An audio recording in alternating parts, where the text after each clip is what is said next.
You will hear a tourist asking about cruises round the harbour. First, look at questions 1 to 7.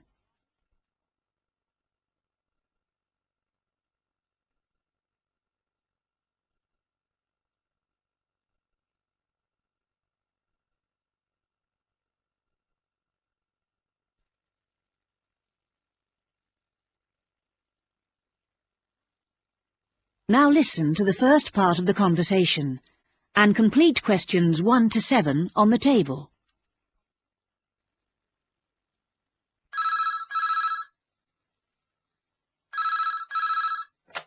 Good morning, Blue Harbour Cruises. How can I help you? Oh, good morning. Can you tell me something about the different cruises you run? Well, we run 3 cruises every day, each offering something slightly different. Oh, let me just get a pencil so I can make a note of this. Right. Firstly, there's the Highlight Cruise, then we do the Noon Cruise, and we also have our Coffee Cruise. Could you tell me a bit about them? When they leave, how often, that sort of thing? Well, the Highlight Cruise is $16 per person, and that leaves at 9:30 every morning and takes 2 hours to go around the harbour. Right, 9:30. And do you get coffee or refreshments? No, but there's a kiosk on board where you can buy drinks and snacks, and we do provide everyone with a free souvenir postcard. Right. And then there's our Noon Cruise at $42 per person. This is more expensive, but of course it takes longer, and for that price you get a 3-course lunch. Oh, that sounds good. And what about the last one? That's the Coffee Cruise. Well, that's $25 each. It takes 2.5 hours. When does that leave? At 2:15 daily? And presumably the coffee is included? Yes, and sandwiches are served free of charge. Now you have some time to look at questions 8 to 10.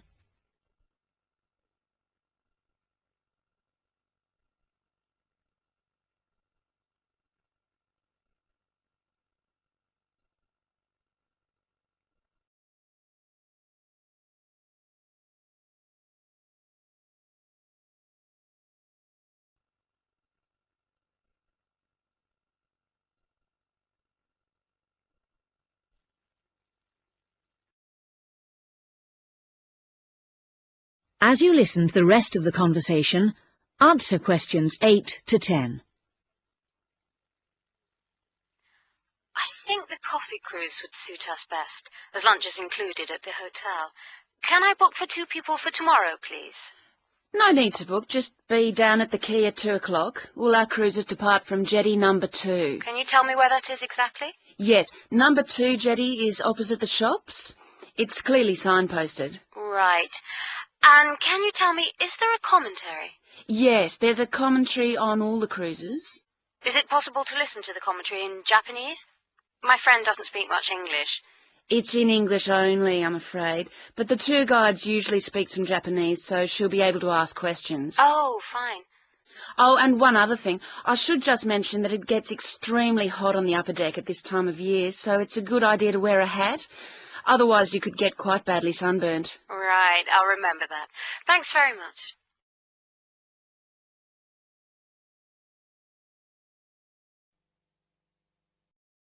That is the end of part 1. You now have half a minute to check your answers.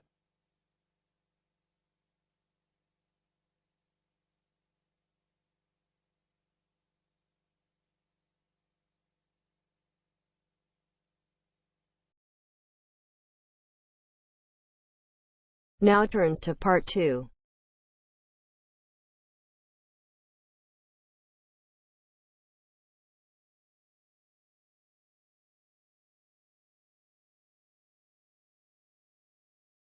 You are going to hear a guide named Matt, who is introducing their trip in Wildlife Haven. Now you have some time to look at questions 11 to 15.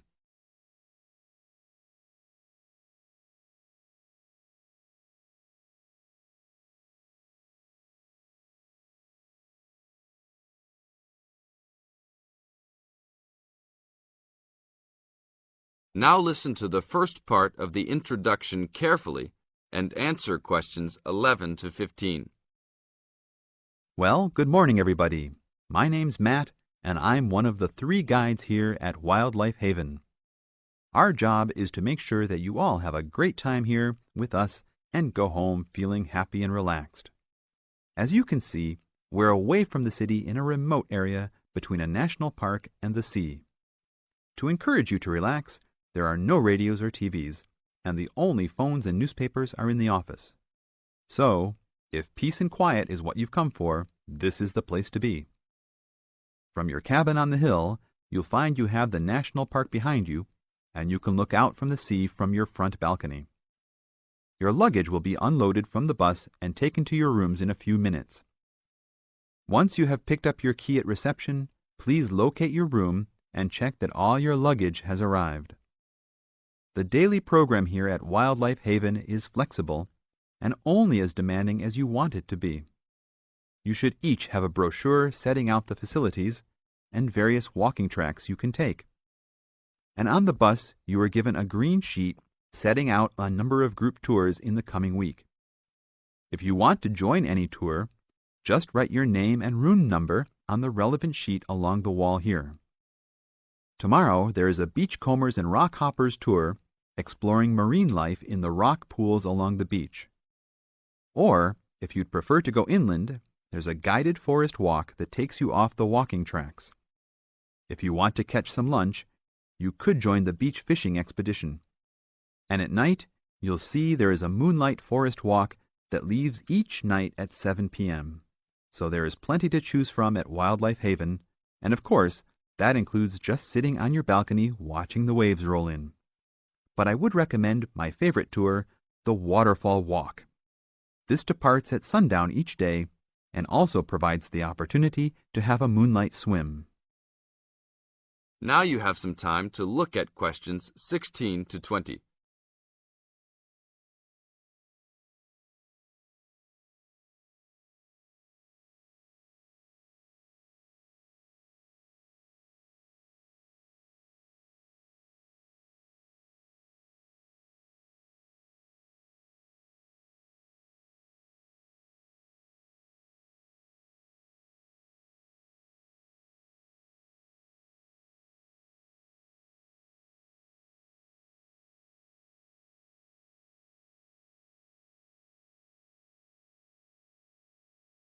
In the second part of the introduction, you are going to get some advice from Matt.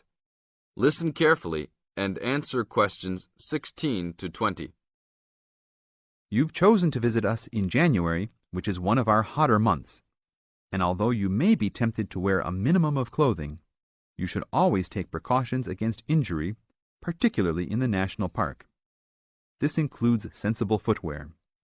You'd be surprised how many of our guests ignore this advice and end up being sorry. And socks are a good idea too. And even though you might be under trees a lot of the time, it's a good idea to wear a hat in this hot climate. There's no need to be too concerned about walking in the national park, provided you use common sense.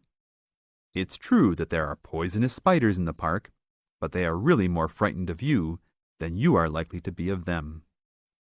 I should also warn you against eating any wild berries. Some are edible, but you should avoid them all. We'll provide all the food you can eat. Well, that's about all for now. Dinner is from 6 to 8 p.m. in this building. That is the end of part 2. You now have half a minute to check your answers.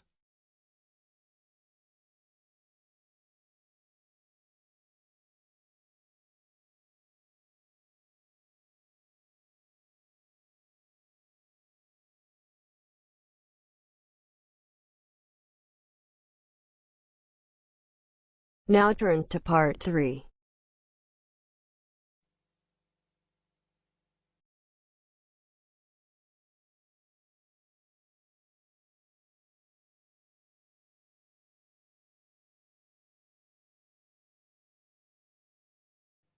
You will hear 2 university students, Phil and Stella, talking to their tutor about their research project. First, you have some time to look at questions 21 to 27 on pages 69 and 70.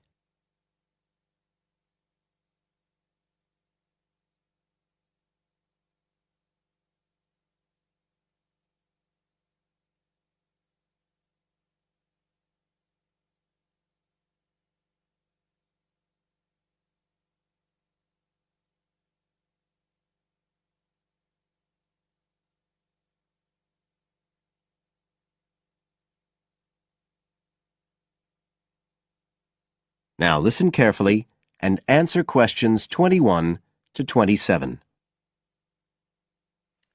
Come in. Ah, yes, Stella. Is Phil there too? Good. Come on in. OK, so you're here to discuss your research project. Have you decided what to focus on? You were thinking of something about the causes of mood changes, weren't you? Yes, but the last time we saw you, you suggested we narrowed it down to either the effects of weather or urban environment. So we've decided to focus on the effects of weather. Right, that's more manageable. So, your goal is, Phil? To prove the hypothesis, no, to investigate the hypothesis that the weather has an effect on a person's mood. Good. And what's your thesis, Stella? Well, our thesis is that in general, when the weather's good, it has a positive effect on a person's mood, and bad weather has a negative effect. Can you define your terms here? For example, what do you mean by good and bad? OK, well, good would be sunny, warm weather, and bad would be when it's cold and cloudy or raining. And how would you define an effect on a person's mood? What would you be looking to find? An effect on the way a person feels. A change in the way they feel, like from feeling happy and optimistic to sad and depressed. Right. And what sort of weather variables will you be looking at? Oh, sunshine, temperature, cloudiness, precipitation, among others. It'll depend a bit what the weather's like when we do the survey. Fine. We'll talk about that in a minute. But first, what about background reading? I gave you some suggestions. Did you manage to read any of it? Yes, we read the Ross Vickers article, the one comparing the groups of American Marines training in summer and winter. That's quite relevant to our study. It was interesting because the Marines who were training in the cold winter conditions tried to cheer themselves up by thinking of warm places, but it didn't really work. Yes, they were trying to force themselves to have a positive mental outlook, but in fact it had the opposite effect, and they ended up in a very negative state of mind. And we found some more research by someone who wasn't on the reading list you gave us, George Whiteborn. He compared people living in 3 countries with very different climatic conditions. Actually, he looked at several things, not just the weather. But he found some people's reactions to bad weather were much worse than others, and it was linked to how stressed they were generally. The weather on its own didn't have such a significant effect on mood. And we looked at a paper by Haverton. Yeah, he broke weather up into about 15 or 16 categories and did qualitative and quantitative research. He found that humans respond to conditions in the weather with immediate responses, such as fear or amazement. But these responses can also be linked to associations from their earlier life, such as a particular happy or sad event. Did you have a look at Stanfield's work? Yes. It was interesting because the type of questions he asked was similar to what we were planning to use in our survey. Yes. He asked people how they were feeling on days with good and bad weather. He found the biggest factor seemed to be the humidity. Moods were most negative on days with a lot of rainfall. Long periods without sunshine had some effect, but nothing like as much. That could be quite a useful model for your project. Yes, we thought so too. Although we can't continue our survey for as long as he did. He did his over a 6-month period. You now have some time to look at questions 28 to 30 on page 70.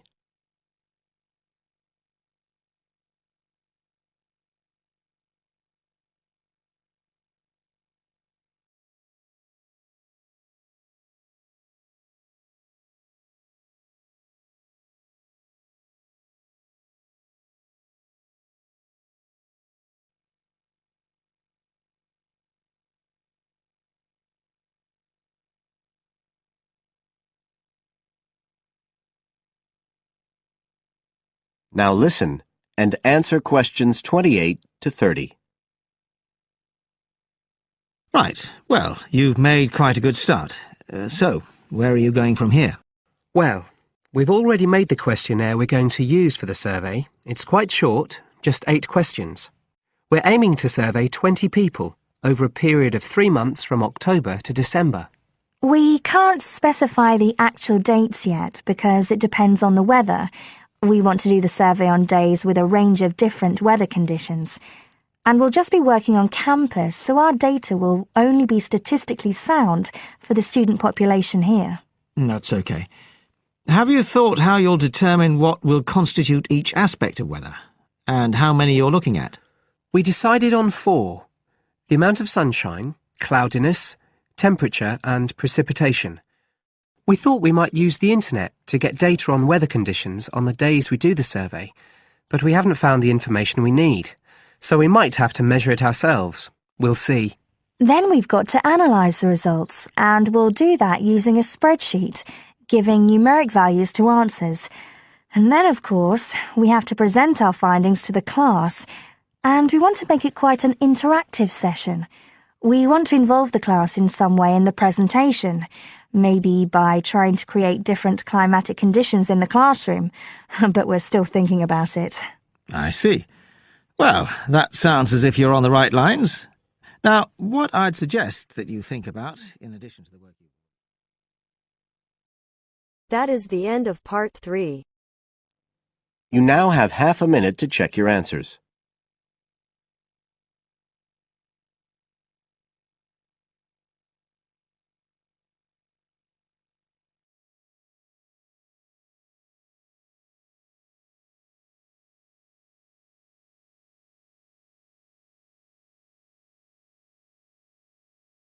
You will hear a talk about waste and waste treatment. First, you have some time to look at questions 31 to 34.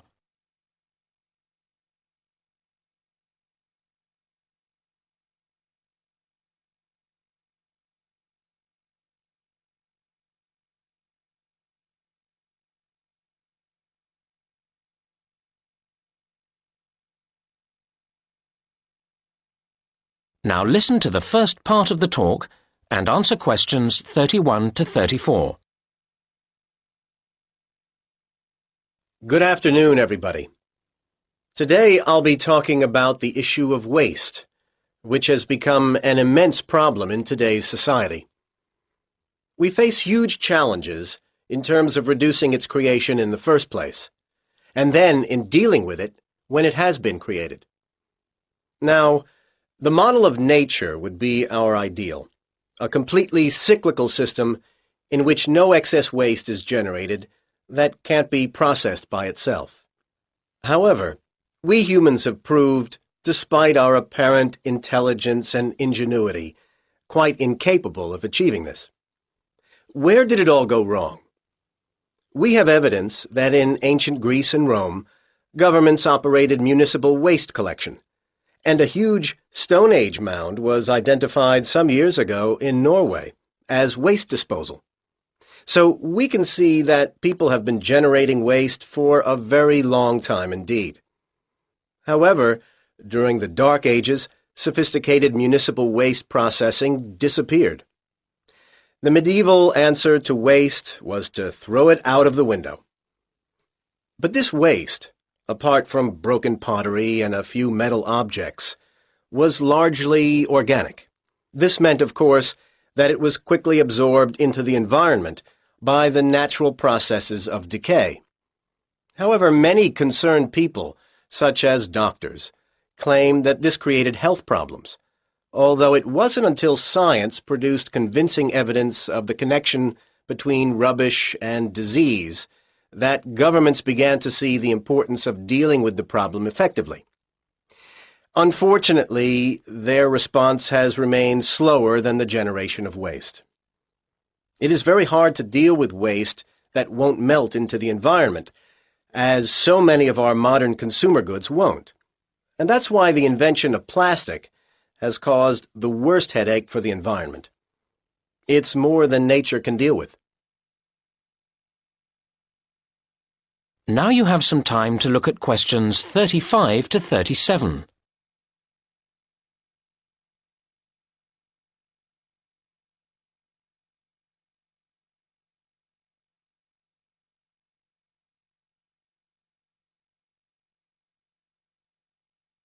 Now listen to the next part of the talk and answer questions 35 to 37.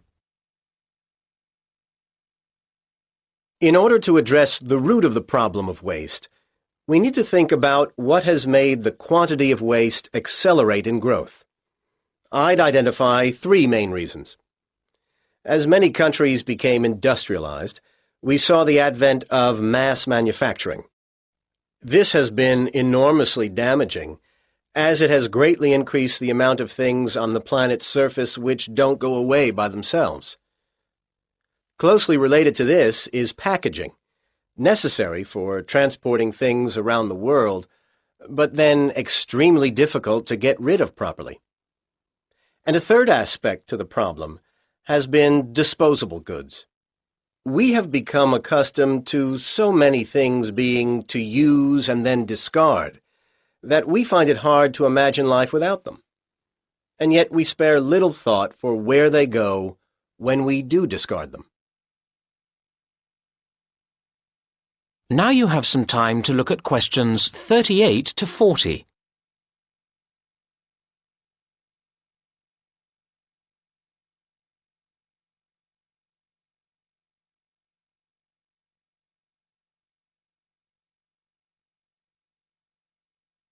Now listen to the rest of the talk and answer questions 38 to 40. Right now, let's move on from where all this waste comes from to what is done with it all now it's here. Different countries deal with waste differently. Of course, each country also changes what it does, so the figures for waste treatment I've got here are likely to change in the future. Let's look at municipal solid waste, or MSW. MSW is important to consider because it's effectively a measurement of consumerism, how much waste people produce that goes beyond the absolute basic requirements in life to eat and drink. One of the main ways of dealing with MSW is incineration, burning it. This is adopted variously around the world. The UK burns relatively little waste, as does the US, while Denmark burns about half of all waste, and Japan uses this method for as much as 3/4. These are broad brushstrokes, of course, because an important issue is how efficient and clean the burning process is. Another major form of waste treatment is using landfill sites, basically burying the waste in the earth. Currently, this method is the dominant process used in the UK at over 80%, and is also heavily used in Germany and in the US, while densely populated and mountainous countries, such as Switzerland and Japan, dispose of relatively little this way. A third, and much better way of dealing with waste is to recycle it, turning it back into more things we need. It must be said that much depends here on whether further waste is generated by the recycling processes themselves. The UK and Japan have rather poor records in recycling, while Switzerland tops the table in this respect, and reasonably impressive levels are achieved by Denmark and Germany. I really hope that if we all gathered here again 10 years from now, these figures would be much higher. Time and a lot of effort will tell.